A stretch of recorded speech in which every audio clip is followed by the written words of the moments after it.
Hi everyone and welcome to Sports Watch. If you like the content, please press the bell icon for further notifications and like, share and subscribe to the channel. Everyone was waiting for Dana White's big announcement last night and it eventually came.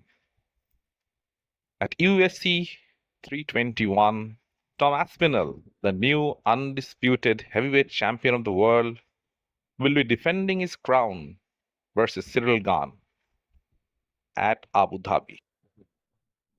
It's the first time that Tom Aspinall will be entering the ring as the UFC undisputed heavyweight champion of the world.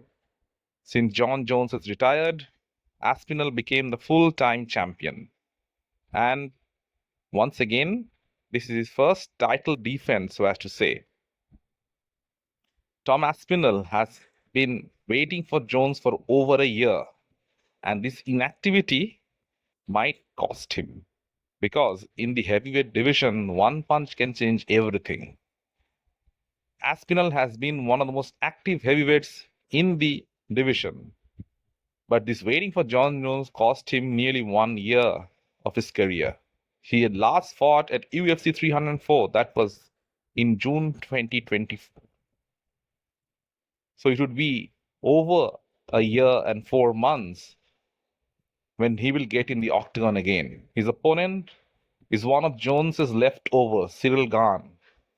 Gane has already fought for the title twice. Once he lost to Francis Ngannou, and the second time he was blown away by John Jones in the very first round. So this is the last opportunity for Cyril Gane to become the UFC heavyweight champion of the world. And Gane is extremely lucky to get this title shot because based on his last performance, he looked extremely shabby. Alexander Volkov should have won that match. It was a robbery of epic proportions that they gave Gane this fight. Even he looked in disbelief to have won that decision. And in this strange world of mixed martial arts, he gets a title shot. And Tom Aspinall would be looking to make a statement. Whatever he does, John Jones will be waiting, and he will be tweeting out stuff. John beat Cyril Gane in 2 minutes of the very first round. Tom Aspinall's fight usually don't get past the first round, but even Tom Aspinall would find it difficult to end Gane in the very first 2 minutes of the fight. And Tom would be anxious to make a point because he is the heavyweight champion of the world right now. And despite what others may think, he hasn't fought Jones. It was not his fault. Jones did everything in his power to wiggle out of that fight. So how would Tom Aspinall fight as the reigning champion of the world? That's also a big question mark. And he's also coming off a 1 year layoff. So he'll be anxious to get back in the ring and make a statement.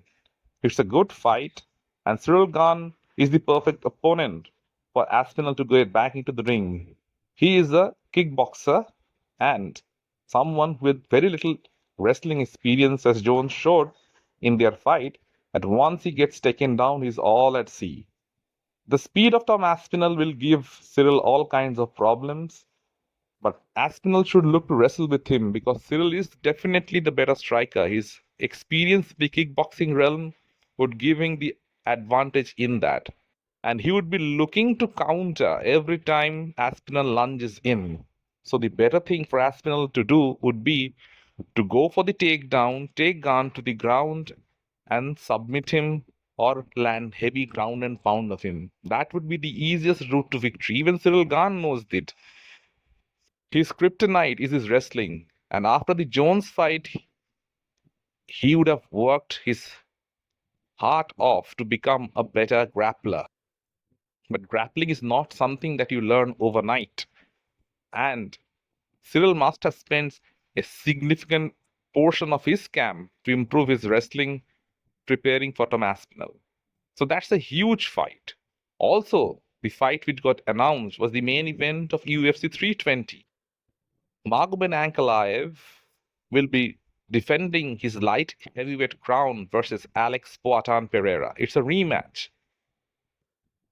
and it took some months in the making. The last time the pair of them fought, it was a close fight, but Ankalaev clearly won. Alex wasn't able to knock him out, and Ankalaev proved to be a good fighter and the kryptonite for Alex. In fact, he was the one who hurt Alex while standing up. It often happens that the threat of the wrestling often ends up often opens up opportunities in the striking realm, and that's exactly what happened. And don't sleep on Magomed Ankalaev because he is a decent striker himself. And Alex Pereira found that out. But what Alex did very well was to negate all those takedowns. And Magomed Ankalaev, being a southpaw, poses a very difficult challenge for Alex Pereira. Alex usually struggles against southpaws because he can't get those leg kicks in. And even if he's hurting the legs, it doesn't have the similar kind of impact like it has on opponents who are right-handed. So that definitely played a huge factor in that fight. And Alex couldn't knock Ankalaev. He couldn't hurt him. So this time around, one of two things will happen. Either Alex will knock Ankalaev out, or Ankalaev would finish Pereira in the first couple of rounds. Because either way, it's not going to go to a decision this time around. And Magomed Ankalaev would have gained much confidence after defeating Pereira. He has been talking all kinds of smack to Alex, but Pereira hasn't yet responded in kind. He has taken a lengthy break, which is good for him because he was the most active fighter in the company. After suffering his first loss in quite a number of fights, he decided to take a couple of months off just to rejuvenate himself and work on his injuries. And that was also not a big couple of months, it was 5 to 6 months, and now he's back again. And Alex isn't getting any younger. It's probably his last throw of the dice as well.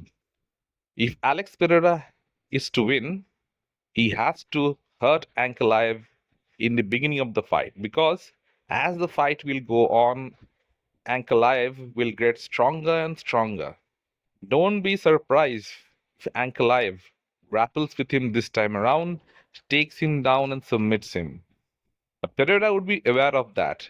His camp prepared him very nicely for the wrestling exchanges last time around, and he did very well. Ankalaev wasn't able to take him down. But in his eagerness to work on the wrestling, Pereira actually forgot about his striking. So this time around, it would be interesting to see what kind of adjustments both fighters make in that fight. In the co-main event of UFC 320, Merab Dvalishvili will defend his bantamweight title versus Cory Sandhagen. Merab has been the best fighter in the bantamweight division. He has defeated one champion after the other. He is now lapping guys, and if he defeats Cory Sandhagen, there is no one else for him to beat in the division. He has beaten everyone, from former champions to undefeated challengers. No one has been able to hold the torch to Merab. And in every fight, he's getting more dominant than the other. His last performance against Sean O'Malley is the perfect example. O'Malley had no clue how to deal with him. In the first fight, the fight did go for 5 rounds, and O'Malley did hurt him late in the 5th round. But in the second fight, Merab didn't give O'Malley any space, and he was the aggressive fighter. And surprise, surprise, he actually submitted him. Now, Cory Sandhagen does pose some interesting problems for Merab, but not anything that he can't solve.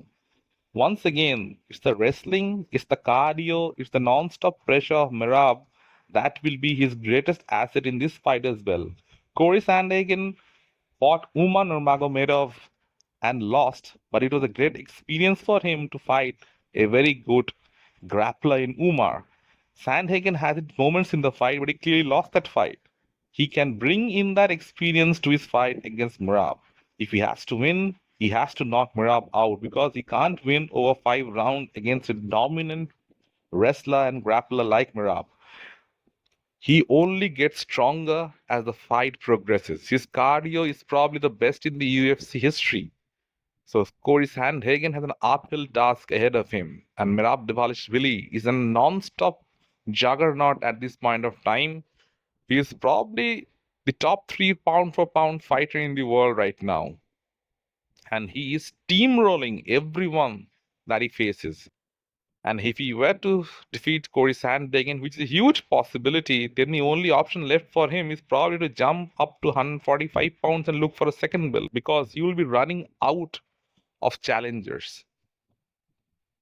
Another fight which got announced was Jiri Prochazka versus Khalil Rountree Jr. Now that's going to be an absolute banger. Two savages, two elite fighters who look for the knockout, who doesn't wait for the decision. And both of them are coming off very good wins. Like Jiri Prochazka defeated Jamal Hill, knocked him out, and Khalil Rountree also defeated Jamal Hill. Both of them have lost to Alex Pereira, and both of them are strikers. Given the reckless way the Jiri fights, it's always exciting to watch. But Khalil Rountree possesses extreme power, and he can knock the lights off his opponents at any given point of time. His kicks feel like shotguns, and in his two fights with Alex Pereira, Prohaska struggled with those leg kicks. And even in his fight against Hill, it didn't look like that he has worked on how to check them. Jiri's theory is very simple. Just move ahead, weather the storm, and try to knock the other bloke out. It might work against good fighters, but not against one punch knockout artists and strikers who can knock you out with one punch. Khalil Rountree Jr. is an elite Muay Thai kickboxer, so he'll be prepared for the challenge that Prohaska brings. And one thing is guaranteed for sure, this fight won't go the full 3 rounds. It's going to end in a devastating fashion for either fighter. Since it's a 3 round fight, both of them don't have to worry about the cardio or losing their gas tank later in the fight. Both can go out full throttle and look for the finish. UFC 320 is shaping up beautifully with one great fight after the other, and it's going to be an absolute classic. Let me know in the comments section what you feel. And if you like the content, please like, share, and subscribe to the channel.